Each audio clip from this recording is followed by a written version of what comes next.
ಮತ್ತು ಇಲ್ಲಿ ಫೋಟೋ ತೆಗೆಯೋದು, video, cinema, pre wedding, drone ಹಾಗೂ ಇನ್ನಿತರ ಕ್ಯಾಮರಾಗಳನ್ನು ಬಳಸುವುದು, ಚಿತ್ರೀಕರಿಸುವುದು ನಿಷೇಧಿಸಲಾಗಿದೆ ಅಂತ ಹಾಕಿದೆ.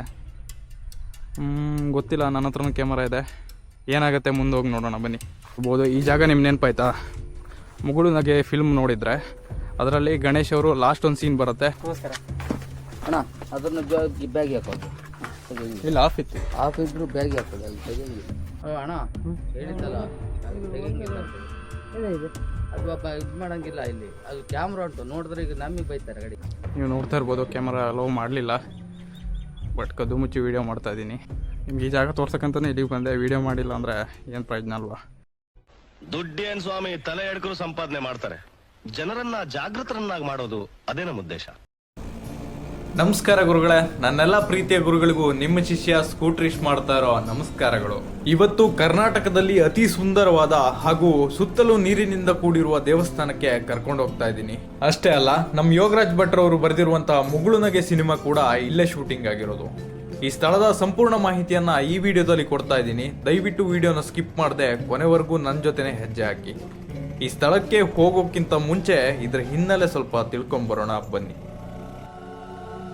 ಕ್ರಿಸ್ತಶಕ 12ನೇ ಶತಮಾನದಲ್ಲಿ ವರಂಗವನ್ನ ವರಂಗರಾಯ ಹಾಗೂ ಆತನ ಪತ್ನಿ ಜಕ್ಕಣದೇವಿ ಆಳ್ತಾ ಇರ್ತಾರೆ. ಜಕ್ಕಣದೇವಿಗೆ ಇದ್ದಕ್ಕಿದ್ದಂತೆ ಚರ್ಮ ಕಾಯಿಲೆಯೊಂದು ಕಾಣಿಸಿಕೊಳ್ತದೆ. ಈ ಚರ್ಮ ಕಾಯಿಲೆಗೆ ಯಾವುದೇ ಮನೆಮದ್ದು ಮಾಡಿದರೂ ಕಾಯಿಲೆ ವಾಸಿಯಾಗುತ್ತಿರಲಿಲ್ಲ. ತದನಂತರ ವರಂಗರಾಯ ತನ್ನ ಆಸ್ಥಾನದಲ್ಲಿದ್ದ ಅನುಭವಿ ಪಂಡಿತರ ಹತ್ತಿರ ಚಿಕಿತ್ಸೆಯನ್ನ ಮಾಡಿಸ್ತಾನೆ. ಆದರೂ ಕೂಡ ರಾಣಿಯ ಚರ್ಮ ಕಾಯಿಲೆ ವಾಸಿಯೇ ಆಗುವುದಿಲ್ಲ. ಚಿಂತೆಗೀಡಾದಂಥ ವರಂಗರಾಯ ಕೊನೆಯ ಉಪಾಯ ಎಂಬಂತೆ ತನ್ನ ಆರಾಧ್ಯ ದೈವವಾದ ಪದ್ಮಾವತಿ ದೇವಿಯ ಮೊರೆ ಹೋಗ್ತಾನೆ. ತನ್ನ ಹೆಂಡತಿಯ ಚರ್ಮ ಕಾಯಿಲೆ ಗುಣವಾದರೆ ತಾನು ನೀರಿನ ಮಧ್ಯೆ ಪದ್ಮಾವತಿ ದೇವಿಗೆ ಮಂದಿರವನ್ನ ಕಟ್ಟುವುದಾಗಿ ಹರಕೆಯನ್ನ ಕಟ್ಟಿಕೊಳ್ತಾನೆ. ದೇವರ ಕೃಪೆಯೋ ರಾಜನ ಪುಣ್ಯವೋ ಎಂಬಂತೆ ರಾಣಿಯ ಚರ್ಮ ಕಾಯಿಲೆ ಸಂಪೂರ್ಣವಾಗಿ ಗುಣಮುಖವಾಗ್ತದೆ. ಕಟ್ಟಿಕೊಂಡ ಹರಕೆಯಂತೆ ವರಂಗರಾಯ ಪದ್ಮಾವತಿ ದೇವಿಗೆ ಸೂಕ್ತ ಜಾಗವನ್ನ ಹುಡುಕಿ ಮಂದಿರವನ್ನ ಕಟ್ತಾನೆ. ಇದಿಷ್ಟು ಈ ಸ್ಥಳದ ಹಿನ್ನೆಲೆ.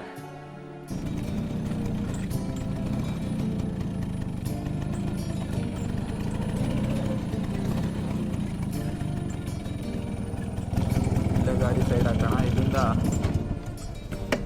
ಮುಂದ್ಗಡೆ ಗಾಡಿ ಹೋಗಲ್ಲ, ಅಲ್ಲಿ ಗೇಟ್ ಇದೆ, ಅಲ್ಲಿಂದ ನಡ್ಕೊಂಡು ಹೋಗ್ಬೇಕಾಗತ್ತೆ. ನೀವು ನೋಡ್ಬೋದು, ನಾನು ಆ ಕಡೆಯಿಂದ ಬಂದಿರೋದು. ಇಲ್ಲಿಂದ ಮುಂದ್ಗಡೆ ಬಂದರೆ ನಮ್ಮ ಗಾಡಿನ ಇಲ್ಲಿ ಪಾರ್ಕ್ ಮಾಡಿದ್ದೀವಿ. ಇಲ್ಲಿಂದ ಮುಂದ್ಗಡೆ ಹೋಗಬೇಕು, ಅಲ್ಲಿಗೆ ರೋಡ್ ಎಂಡ್ ಆಗುತ್ತೆ. ಅಲ್ಲಿಂದ ಗೇಟ್ ಕಾಣಿಸ್ತಾ ಇದೆ, ನೀವು ಅದ್ರ ಒಳಗಡೆಯಿಂದ ಹೋಗ್ಬೇಕಾಗತ್ತೆ. ಹಾಗಾದರೆ ಬನ್ನಿ ಮುಂದೆ ಹೋಗೋಣ. ಇಲ್ಲಿ ನೋಡಿ, ಎದುರುಗಡೆ ಬಂದರೆ ಒಂದು ಬೋರ್ಡ್ ಹಾಕಿದೆ. ಇದರಲ್ಲಿ ಕೆಲವೊಂದು ಪಾಯಿಂಟ್ಸ್ ಇದೆ. ಭಾರತೀಯ ಸಂಸ್ಕೃತಿಯ ಬಟ್ಟೆಯನ್ನು ಧರಿಸತಕ್ಕದ್ದು ಅನ್ನೋದು. ಆಲ್ಮೋಸ್ಟ್ ಈಗ ದಕ್ಷಿಣ ಕನ್ನಡ ಮತ್ತು ಉಡುಪಿ ಈ ಪ್ರದೇಶಗಳಲ್ಲಿ ಏನಂದರೆ ಭಾರತೀಯ ಉಡುಪು ಏನಿದೆ ಅದನ್ನು ಧರಿಸಬೇಕು. ಚಿಕ್ಕ ಚಿಕ್ಕ ಚಡ್ಡಿ ಹಾಕ್ಕೊಂಡು ಬರೋ ಹಾಗಿಲ್ಲ ಈ ದೇವಸ್ಥಾನಗಳಿಗೆ. ಹಾಗೆ ಇಲ್ಲೂ ಕೂಡ ಅದನ್ನೇ ನೋಡ್ಬೋದು. ಮತ್ತು ಇಲ್ಲಿ ಫೋಟೋ ತೆಗೆಯೋದು, video, cinema, pre wedding, drone ಹಾಗೂ ಇನ್ನಿತರ ಕ್ಯಾಮರಾಗಳನ್ನು ಬಳಸುವುದು, ಚಿತ್ರೀಕರಿಸುವುದು ನಿಷೇಧಿಸಲಾಗಿದೆ ಅಂತ ಹಾಕಿದೆ. ಗೊತ್ತಿಲ್ಲ, ನನ್ನ ಹತ್ರನೂ ಕ್ಯಾಮರಾ ಇದೆ. ಏನಾಗುತ್ತೆ ಮುಂದೆ ಹೋಗಿ ನೋಡೋಣ ಬನ್ನಿ. ನೋಡಿ, ಎದುರುಗಡೆ ಬಂದರೆ ಈ ಥರ ಗೇಟ್ ನೋಡ್ಬೋದು. ಇದರಿಂದ ಒಳಗಡೆ ಹೋಗುವಂಥ ಪ್ರಯತ್ನವನ್ನು ಮಾಡ್ತಾ ಇದ್ದೀನಿ. ಬನ್ನಿ ಮುಂದೆ ಹೋಗೋಣ. ನೋಡಿ, ನಾ ಈ ಹಿಂದೆ ಬಂದಾಗ ಇಲ್ಲಿ ರಿಸಿಪ್ಟ್ ಮಾಡೋದಿತ್ತು, ಅಂದರೆ ಇಲ್ಲಿ ರಸೀದಿ ಮಾಡಿ ಮುಂದೆ ಹೋಗಬೇಕಾಗಿತ್ತು. ಬಟ್ ಇವಾಗ ಅಲ್ಲಿಟ್ಟಿದ್ದಾರೆ, ಅಲ್ಲಿ ಹೋಗ್ತಾ ಇದ್ದೀನಿ. ಎಷ್ಟು ಚಾರ್ಜ್ ಮಾಡ್ತಾರೋ ಗೊತ್ತಿಲ್ಲ, ಬಟ್ ಕ್ಯಾಮರಾ ತಗೊಂಡು ಹೋಗ್ತಾ ಇದ್ದೀನಿ. ಎಲ್ಲೋ ಇಲ್ಲ ಆ್ಯಕ್ಚುಲಿ ಕ್ಯಾಮರಾ. ನೋಡೋಣ ಏನಾಗತ್ತೆ ಅಂತ. ಸುತ್ತ ನೋಡ್ಬೋದು. ಈ ಜಾಗ ನಿಮ್ಮ ನೆನಪಾಯ್ತಾ? ಮುಗುಳು ನಗೆ ಫಿಲ್ಮ್ ನೋಡಿದರೆ ಅದರಲ್ಲಿ ಗಣೇಶ್ ಅವರು ಲಾಸ್ಟ್ ಒಂದು ಸೀನ್ ಬರುತ್ತೆ. ಅವನ ಗಣೇಶ್ ಪ್ರೇಯಸಿದು ಮದುವೆ ಆಗ್ತಾ ಇರತ್ತೆ. ಅಲ್ಲಿ ಕಾಣ್ತಾ ಇದೆಯಲ್ಲ, ಆ ಮಂಟಪದಲ್ಲಿ. ಇಲ್ಲಿ ಅವನು ಅದೇ ದೋಣಿಲಿ ಹೋಗಿ ಅಲ್ಲಿಂದ ಬಂದು ಇಲ್ಲಿ ಅಳ್ತಾ ಕೂರ್ತಿರ್ತಾನೆ. ನೀವು ಆಲ್ಮೋಸ್ಟ್ ನೋಡಿರ್ಬೋದು ಮುಗುಳು ನಗೆ ಸೀನು. ಆ ಶೂಟಿಂಗ್ ಆಗಿರೋದು ಇಲ್ಲೇ ನೋಡಿ, ಎಕ್ಸಾಕ್ಟ್ಲಿ ಈ ಸ್ಪಾಟಲ್ಲಿ ಆಗಿರೋದು. ಆ ಟೈಮಲ್ಲಿ ಬೆಳೆ ಕಟಾವಿಗೆ ಬಂದಿರುತ್ತೆ, ಹಾಗಾಗಿ ಫುಲ್ಲು ಗ್ರೌಂಡ್ ಥರ ಕಾಣ್ತಾ ಇರುತ್ತೆ. ಇವಾಗ ನೋಡ್ಬೋದು ನಾಟಿ ಮಾಡಿದ್ದಾರೆ. ಬನ್ನಿ ಮುಂದೆ ಹೋಗೋಣ. ಚಪ್ಪಲ್ ನಮಸ್ಕಾರ ಅಣ್ಣ, ಅದನ್ನು ಬ್ಯಾಗ್ ಹಾಕೋದು. ಇಲ್ಲ ಆಫ್ ಇತ್ತು. ಆಫ್ ಇದ್ರು ಬ್ಯಾಗ್ ಹಾಕೋದು ಅಲ್ಲಿ ತೆಗೆದು.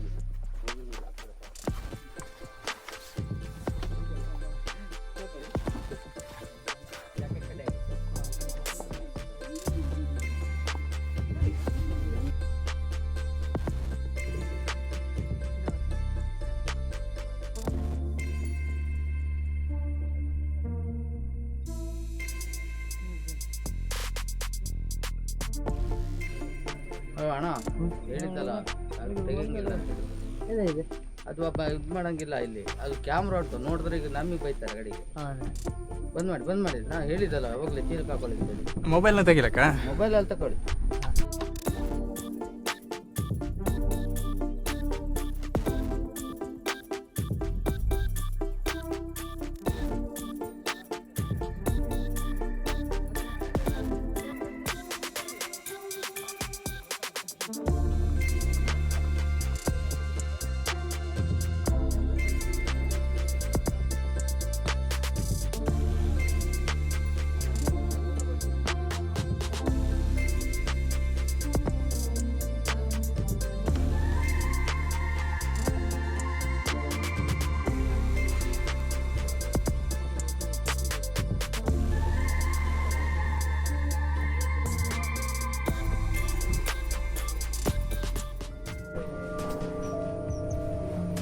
ನೀವು ನೋಡ್ತಾ ಇರ್ಬೋದು, ಕ್ಯಾಮರಾ ಲೋ ಮಾಡಲಿಲ್ಲ, ಬಟ್ ಕದ್ದು ಮುಚ್ಚಿ ವೀಡಿಯೋ ಮಾಡ್ತಾ ಇದ್ದೀನಿ.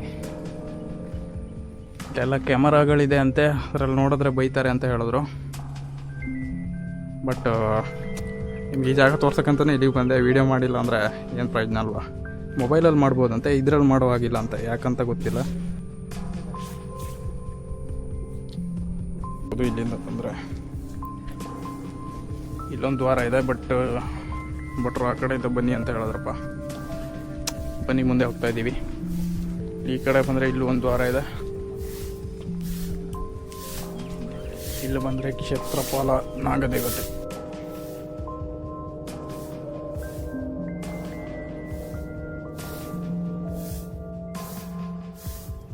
ಬನ್ನಿ ದೇವಸ್ಥಾನದ ಒಳಗಡೆ ಹೋಗಿ ಬರೋಣ.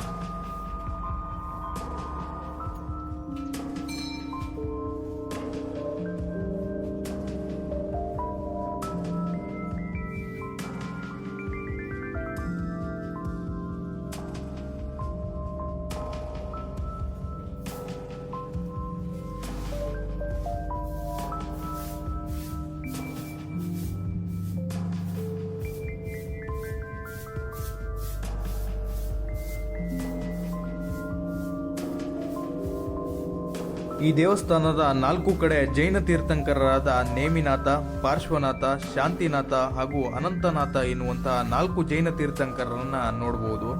ಮಧ್ಯದಲ್ಲಿ ಪದ್ಮಾವತಿ ದೇವಿಯನ್ನ ನೋಡಬಹುದಾಗಿದೆ.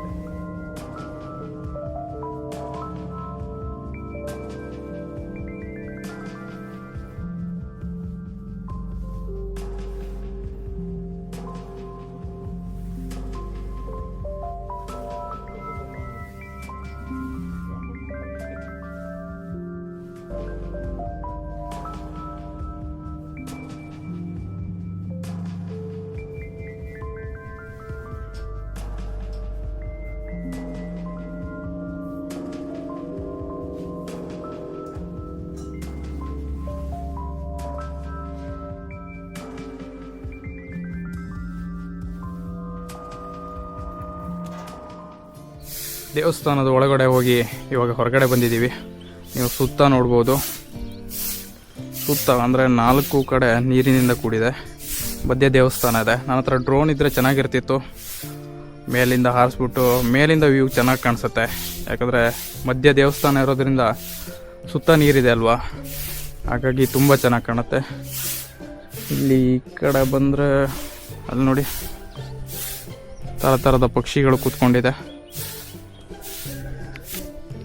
ನೋಡಿ. ಸುತ್ತ ಇದೇ ಥರ ಮೆಟ್ಲಿದೆ. ಮೆಟ್ಲಿಂದ ಹೇಳಿದ್ರೆ ಮೀನುಗಳು ನೋಡಿ, ಸಿಕ್ಕಾಪಟ್ಟೆ ಮೀನುಗಳಿದೆ. ಅಲ್ಲಂತೂ ಚಿಕ್ಕ ಚಿಕ್ಕ ಮೀನುಗಳು.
ಬನ್ನಿ, ಹಾಗಾದರೆ ಇಲ್ಲಿಂದ ಹೊರಡುವಂಥ ಸಮಯ ಬಂತು.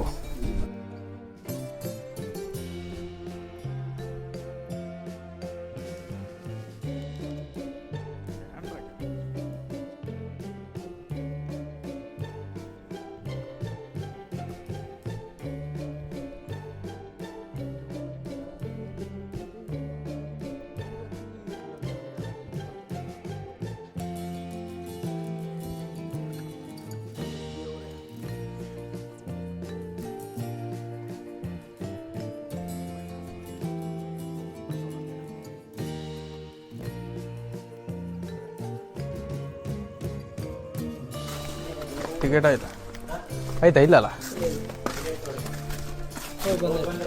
ಹಾಂ ಹಾಂ. ರಂಜನ್ ಸಿರಿಯಾರ ಒಂದರ್ತಿ 80 rupees.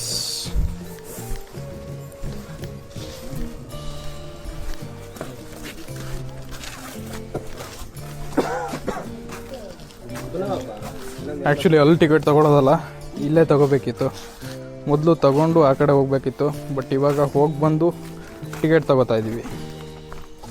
ನೋಡಿ, 80 ರೂಪಾಯಿ ಚಾರ್ಜ್ ಮಾಡಿದ್ದಾರೆ 4 ಜನಕ್ಕೆ. ಅಂದರೆ 20 ರೂಪಾಯಿ ಲೆಕ್ಕ ಒಬ್ಬೊಬ್ಬರಿಗೆ.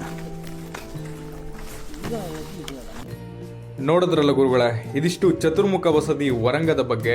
ಇನ್ನಷ್ಟು ಅದ್ಭುತ ಸ್ಥಳಗಳೊಂದಿಗೆ ನಿಮ್ಮ ಮುಂದೆ ಬರ್ತೀನಿ. ಈ ವಿಡಿಯೋ ನಿಮಗೆ ಇಷ್ಟ ಆಗಿದ್ರೆ ಲೈಕ್ ಮಾಡಿ, ಇಲ್ಲಾಂದರೆ ಡಿಸ್ಲೈಕ್ ಮಾಡಿ. ನೀವು ಮಾಡುವಂಥ ಒಂದು ಲೈಕ್, ಒಂದು ಸಬ್ಸ್ಕ್ರೈಬ್ ನನ್ನ ಮುಂದಿನ 10 ವಿಡಿಯೋಗಳಿಗೆ ಪ್ರೋತ್ಸಾಹ ನೀಡುತ್ತೆ ಅನ್ನೋದನ್ನು ಮಾತ್ರ ಮರಿಬೇಡಿ. ಎಲ್ರಿಗೂ ಶುಭವಾಗಲಿ. ಬಾಯ್.